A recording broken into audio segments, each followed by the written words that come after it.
Halo saudara, kali ini kita berada di satu tempat yang menjadi habitat alami dari Alocasia longiloba. Bukan hanya Alocasia longiloba yang ada di sini, masih banyak jenis-jenis tanaman yang lainnya yang bisa kita eksplorasi dan kita lihat secara detail di habitat alaminya seperti apa. Untuk lebih lanjutnya seperti apa, check it out.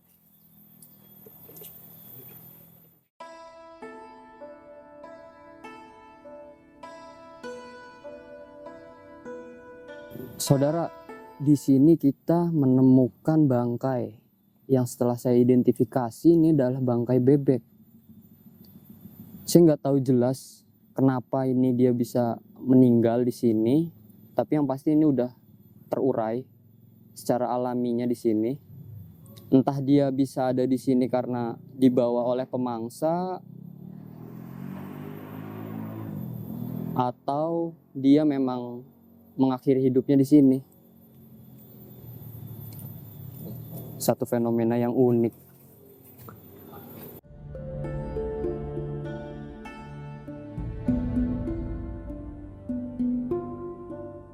Saudara, di sini kita menemukan spesies Alocasia yang tadi kita cari. Ayo kita lihat.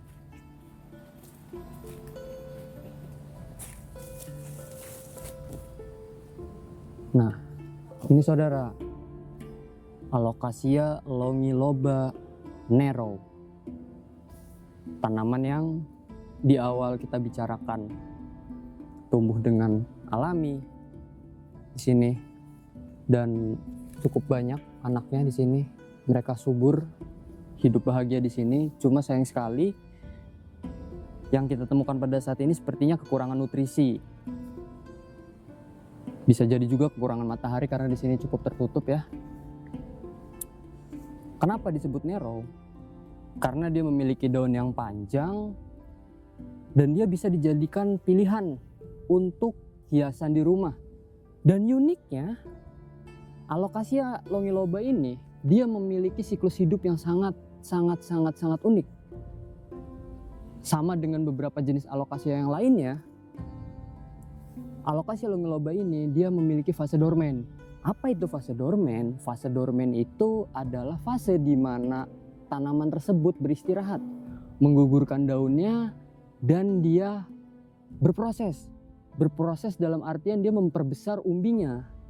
Setelah dia perbesar umbinya, di situ dia akan kembali menumbuhkan daunnya dengan daun yang lebih besar dan lebih indah yang pasti. Salah satu tanaman yang indah. Dan di sini juga ada beberapa anak-anaknya, cukup subur, cukup lestari. Semoga tetap terjaga di alam-alam kita.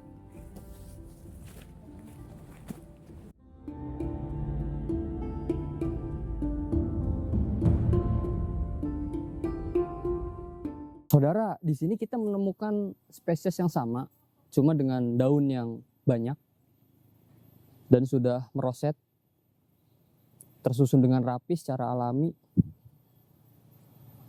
Tulang daunnya lebih tegas. Memang seharusnya seperti ini, karena yang tadi itu mungkin kurang nutrisi. Tetapi semestinya memang seperti ini, daun yang sehat. Tapi karena ini daun tua, jadi agak sedikit menguning. Cuma memang seperti ini seharusnya, dengan tulang daun yang tegas dan sedikit berwarna keperakan, itu menjadi karakter tersendiri dari Alocasia longiloba. Dan di sini dia memiliki 5 daun, cukup proporsional untuk segi tumbuhnya. Dia meroset secara alami, sangat indah jika kita pindahkan ke pot dan kita taruh di sudut rumah kita. Salah satu tanaman yang cantik.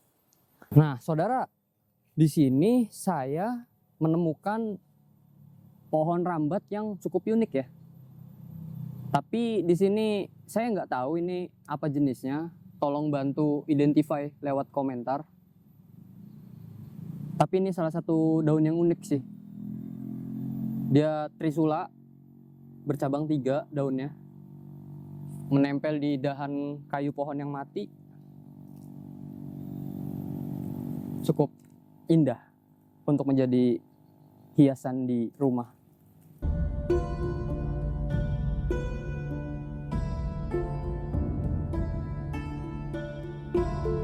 Saudara, sekarang setelah menyelusuri hutan yang di atas, kita akan coba mengeksplorasi aliran sungai. Ada apa nanti di sana, saya juga nggak tahu. Mari kita lihat bareng-bareng.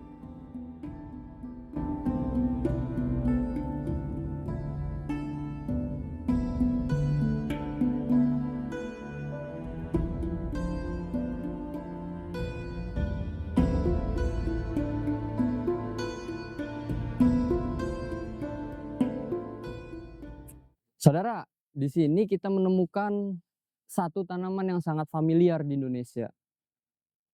Hamolomena pendula green. Karena ada satu spesies, satu jenis, lebih tepatnya satu jenis juga dari Hamolomena pendula, tapi dia memiliki batang yang merah, red stem. Tapi ada yang bilang itu jenis yang berbeda, Hamolomena rudicans. Tapi di sini saya menemukannya yang hijau ya. Karakteristik daunnya sangat unik, membulat, sedikit menghati, dan memiliki tulang daun yang sangat tegas dan guratan-guratan di daunnya yang tegas juga. Di sini dia berumbi ya. Dia memiliki umbi yang besar karena memang sudah termasuk tanaman dewasa. Dan biasa hidup di sekitaran sungai. Dan yang pasti dia tanaman yang membutuhkan cahaya matahari yang cukup. Tapi tidak langsung ya, karena di sini sedikit tertutup pohon-pohon bambu, jadi sangat cocok untuk dia tumbuh. Dan daun barunya sedikit agak kekuningan daunnya. Bisa dijadikan pilihan penghias sudut rumah saudara sekalian. Salah satu tanaman yang indah.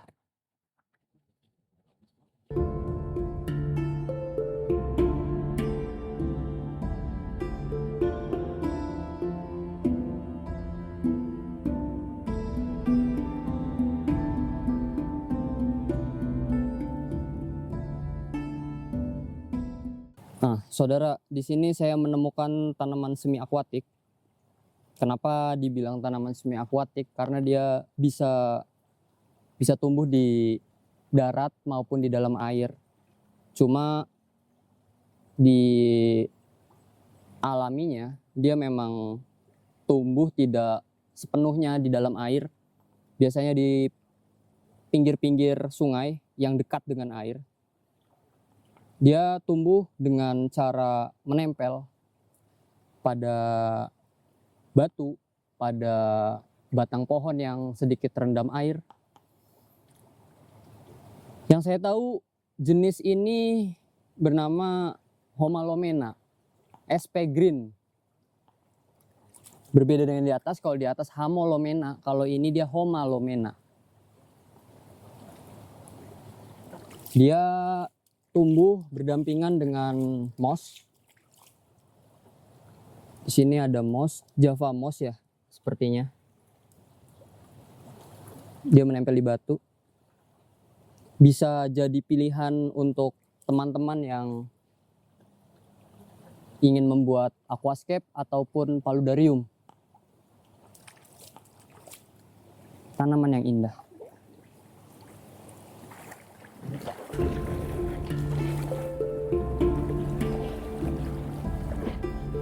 Nah, saudara, di sini saya menemukan satu jenis tanaman epifit, yaitu anggrek. Cuma jenis lebih lengkapnya saya nggak tahu. Bantu di kolom komentar. Tapi yang pasti ini salah satu jenis vanda atau anggrek ekor tupai. Karena bunganya nanti dia akan menjuntai ke bawah dan memiliki kelopak kecil-kecil yang berkumpul selayaknya ekor tupai. Makanya kenapa disebutnya anggrek ekor tupai.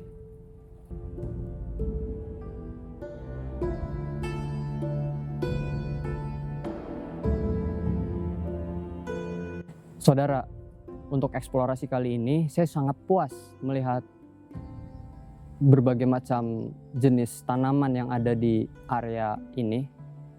Tapi sangat disayangkan, di hulu sungai sana sepertinya ada tambang. Entah itu tambang pasir atau tambang batu, cuma sangat disayangkan sekali karena berdekatan sekali dengan hutan ini. Harapan saya ke depan ya, semoga tambang yang di hulu sungai di sana tidak menginvasi area ini. Karena melihat keanekaragaman yang ada di sini, sangat disayangkan jika semuanya hancur begitu saja. Untuk segmen Puspa Kelana kali ini, sepertinya saya akhiri di sini. Semoga kalian nyaman melihat video kita. Terima kasih.